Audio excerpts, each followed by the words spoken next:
wabarakatuh. Waalaikumsalam warahmatullahi wabarakatuh. Bagaimana kabarnya hari ini, Bu? Alhamdulillah baik. Alhamdulillah, ya, Bu. Mohon maaf sebelumnya, Bu, mengganggu waktunya.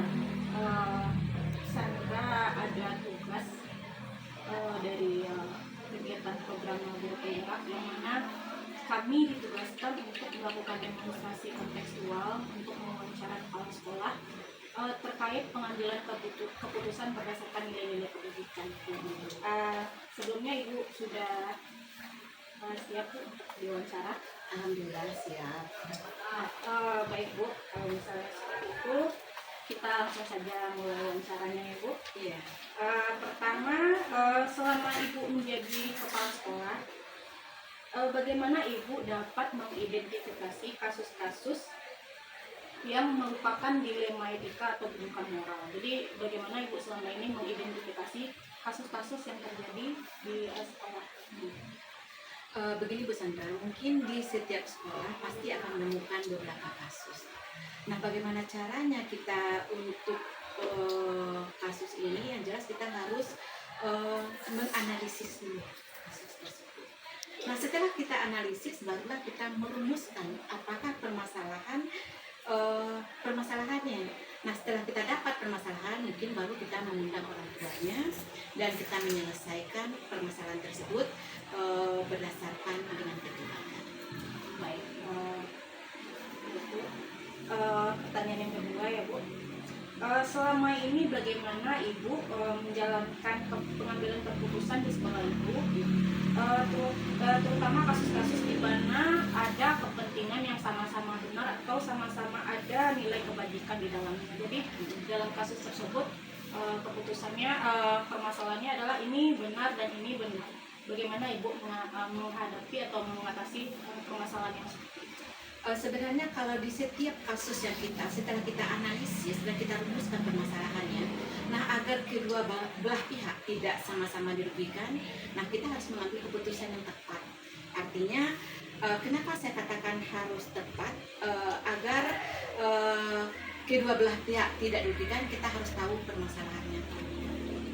Berarti harus kita sama-sama tahu ya, atau permasalahan yang terjadi sehingga kedua belah pihak tidak dirugikan. Bu. Selanjutnya pertanyaan ketiga Bu, langkah-langkah atau prosedur seperti apa yang biasanya Ibu lakukan di sekolah dalam pengambilan keputusan? Untuk mengambil keputusan, sama kita di kantor kepolisian, pasti setiap orang yang mereka terdakwa pasti ada praduga tak bersalah terlebih dahulu. Karena apa?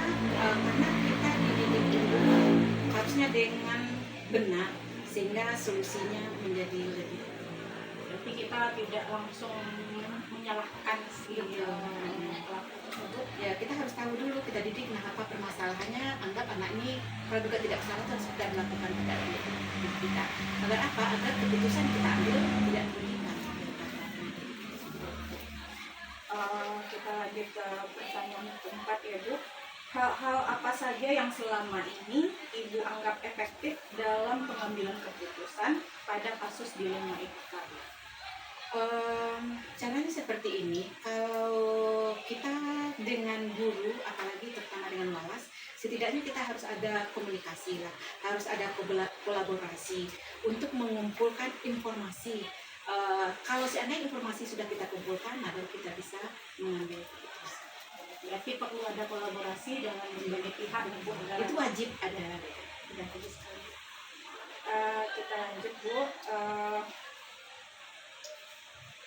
Nah, hal-hal apa sih yang selama ini justru menjadi tantangan dalam Ibu mengambil keputusan pada kasus-kasus dilema etika saat ini? Mungkin yang tantangan atau dilema kita sebagai pimpinan ternyata tidak bisa mengambil keputusan sendiri. Nah, di saat itulah kita harus mengambil keputusan dengan cara bersama.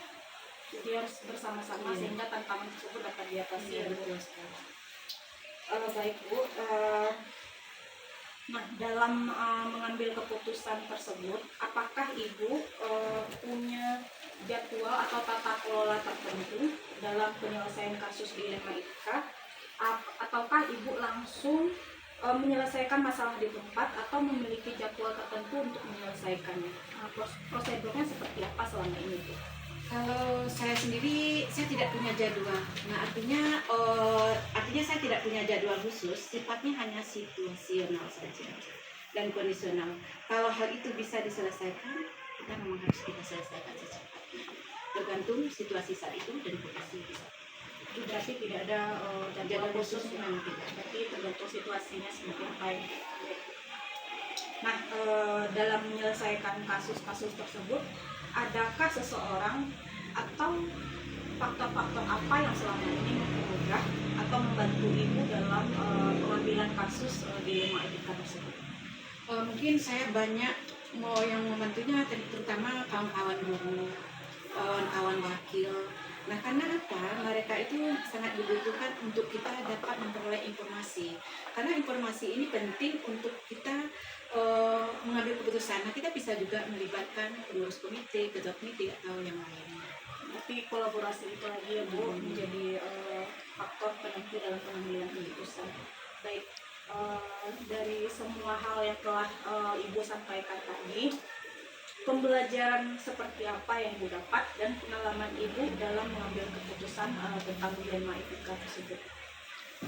Nah, di dalam ini kita harus artinya bekerja sama, harus berkolaborasi dengan guru agar apa? Agar kita dapat membangun apa program kita sekolah hanya dengan kolaborasi.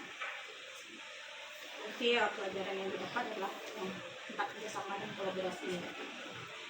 Baiklah Ibu, mungkin itu pertanyaan terakhir dari saya. Alhamdulillah sudah terjawab dengan sangat baik oleh Ibu. Nah, saya ucapkan terima kasih atas Ibu sudah meluangkan waktunya untuk membantu saya dalam kegiatan wawancara kali ini. Mungkin kalau misalnya ada kata-kata saya salah, mohon maaf, dan saya sudahi dengan alhamdulillahirobbilalamin. Terima kasih banyak kepada Ibu. Mungkin sekian. Ya, terima kasih Bu Sandra, hanya dengan berkolaborasi Bu Sandra dengan guru BK, saya sebagai kepala sekolahnya itu merupakan kolaborasi yang tepat untuk membicarakan masalah. Terima kasih. Sama-sama Bu Sandra.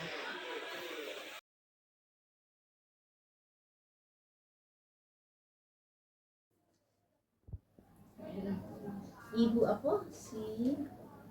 Ibu Sandra. Nah, Ibu dulu ya supaya Ibu Sandra sekarang apa maksud Bu Sandra ke tempat itu? Jadi begini Bu, sebelumnya saya ingin mengucapkan terima kasih atas kesediaan Ibu mendidik saya di sekolah ini. Maksud dan tujuan saya kemari adalah dalam rangka memenuhi tugas dari program yang mana tugasnya adalah dalam demonstrasi kontekstual kami ditugaskan untuk wawancara kepala sekolah dalam rangka bagaimana mengambil keputusan berdasarkan nilai kebajikan di sekolah. Jadi itu tujuan kami. Gimana kabar Ibu hari ini Bu? Alhamdulillah baik. Kemarin tadi Ibu sakit. Baik Bu. Nah ini saya mau maaf ya sebelumnya mengganggu waktu istirahat Ibu mungkin. Ya. Bagaimana kalau kita lanjut ke wawancaranya itu?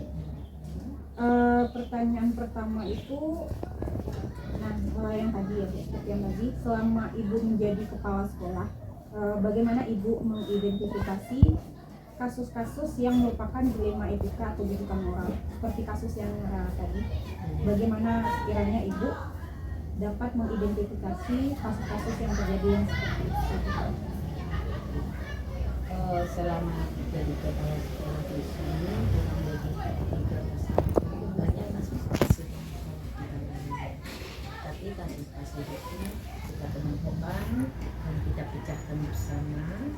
Bahkan kalau ada kasus-kasus yang harus melibatkan orang tua murid untuk diajak kerjasama, ini pun akan melibatkan bahkan ada pihak kepolisian dan bahkan ada pihak lain dari jadi stok dari yang ada sekitar kita fungsikan karena ada kasus ini yang memperlepas ke masyarakat. Iya. Nah, satu kali itu anak di luar jam sekolah dia mencuri mencuri sawit kan situasinya bukan di sekolah tapi anak kita. Iya. Makanya itu perlu kita bekerjasama yang kompleks.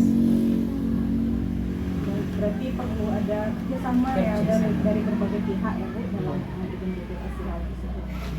Nah, selanjutnya Bu, selama ini bagaimana Ibu menjalankan pengambilan keputusan di sekolah Ibu, terutama untuk kasus-kasus di mana ada dua kepentingan yang sama-sama benar, misalnya ada konflik dan dalam kasus tersebut ada dua kepentingan yang sama-sama benar dan sama-sama mengandung nilai kebajikan. Nah, bagaimana cara Ibu menjalankan pengambilan keputusannya? Biasanya kalau ada kasus ibu akan musyawarah dengan guru dan wali kelas yang terlibat dan anak-anaknya di tersebut. Setelah ibu diskusikan di sini bagaimana kasus anak ini, bagaimana diawalnya, kalau di situ kami dapat jalan satu keputusan akan diambil keputusan. Tapi seandainya keputusan itu belum juga itu gimana, belum puas kita rasain keputusan itu akan bawa di rapat dewan guru. Nah, yang tujuannya supaya ada masukan, ada saran dari dewan guru supaya kolaborasi kita untuk mengambil keputusan lebih bagus. Dan apapun keputusan yang kita ambil tidak ada pro dan kontra.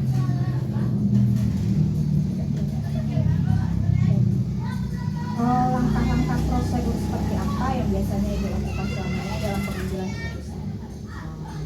Yang pertama itu tadi ibu lihat dulu kasusnya, setelah itu ibu diskusikan dengan wakil. Jadi langkah selanjutnya kalau harus diambil beritahu dewan guru, beritahu dewan guru mengambil keputusan yang akan diterapkan presiden. Berarti perlu ada langkah-langkah yang Dari tahap pertama, tahap kedua, dalam kerjasama itu diperlukan ya. kerjasama Baik Bu. Hal-hal apa saja yang selama ini Ibu kira dianggap efektif dalam pengambilan keputusan pada kasus-kasus dilema etika yang selama ini efektif yang efektifnya kalau sebelum mengambil keputusan kita ada pembahasan. Orang tua dengan dewan guru, pemimpin-pemimpin yang ada di sini, wakil, wali kelas, guru PP dan sebagainya. Jadi musyawarah itu harus Jadi itu yang paling efektif ya Bu, musyawarah. dalam mengambil keputusan. Ya. Hal-hal apa saja yang terutama yang selama ini merupakan tantangan yang Ibu dapatkan saat mengambil keputusan pada kasus-kasus dilema etika? Tantangan yang sering terjadi biasanya keputusan itu kalau diambil ada satu oknum baik di dewan guru, satu dewan yang tidak setuju atau tidak mengikuti keputusan itu, tapi biasanya itu akan ada pendekatan sesuai dengan karakternya. Padanya seluruh orang itu karakternya beda. Jadi kalau kita adakan pendekatan yang sesuai dengan apanya, kalau dia keras itu menghadapi orang keras, insya Allah akan bisa.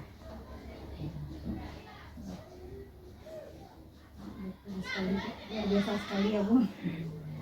Nah, terkait pengambilan keputusan tadi, mungkin Ibu ada sebuah tata kelola atau jadwal tertentu dalam penyelesaian kasus dilema etika. Apakah Ibu memang langsung menyelesaikan masalah tersebut di tempat atau memang ada jadwal khusus untuk menyelesaikan masalah tersebut dalam mengatasi permasalahan tersebut?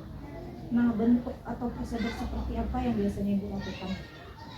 Kalau jadwal, karena kasus ini kan kadang kita nggak tahu kan kasus ini. Kalau kita jadwalkan ya kalau ada kasus, tapi kalau kasus itu ada biasanya ada langkah-langkah langsung diselesaikan ya Bu?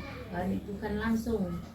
Sebelum kita laksana, kita selesaikan, kita ambil apa itu tahap pertama, tahap kedua, tahap Jangan lupa menutup pintu ya. lihat Jangan juga apa lupa menutup masalahnya, pintu ibu kelasnya. diskusikan dulu, setelah itu 72. kita bawa ke rapat dengar. 72 ditutup pintunya.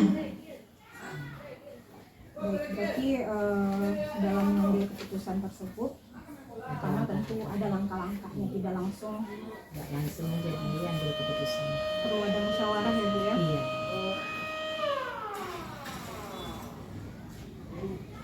Baik Bu.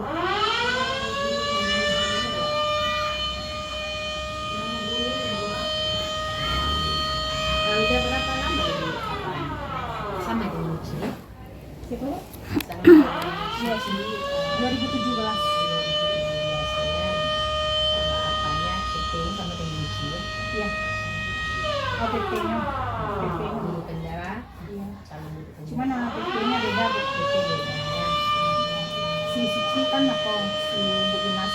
Oh gitu. Ya kan. Oh, Pak Nisa. Ini anak pulang sini. Ada lagi bu? Ada 2 pertanyaan lagi, cuman suara baik Bu. Adakah seseorang atau faktor-faktor apa saja yang selama ini mempermudah atau membantu Ibu dalam pengambilan keputusan dalam kasus dilema itu Kak? Yang pertama wakil. Oke, Ya, ya. wakil. Apapun yang kita lakukan, kita bekerja sama dengan wakil. Baik wakil kesiswaan maupun wakil kurikulum. Kalau dia kesalahan kesiswaan, kita Anak-anak kami yang baru meninggalkan masalahnya pembelajaran. kelasnya, jangan lupa menutup dan mengunci pintu. Kalau itulah guru BP Guru dan BP. guru-guru lainnya, masukan dan saran dari dewan guru.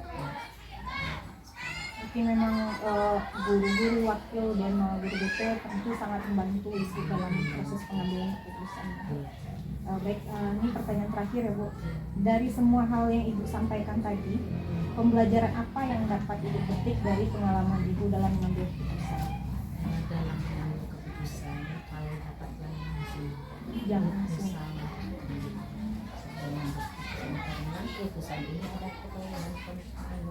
Tapi kalau sebelum mengambil keputusan kita sudah musyawarah dengan dewan guru atau stakeholder yang ada di sekolah, mudah-mudahan masalah atau keputusan yang kita ambil ini kecil lah kemungkinan perubahan. Jadi banyak pertimbangan ya Bu. Iya, jadi musyawarah itu bagus. Jadi nggak pandai-pandai awak. Nah, kalau kamu kecewa wajar ya, kiranya anggap Allah yang wajar. Karena pikiran kau kan satu individu dengan individu lain ada plus.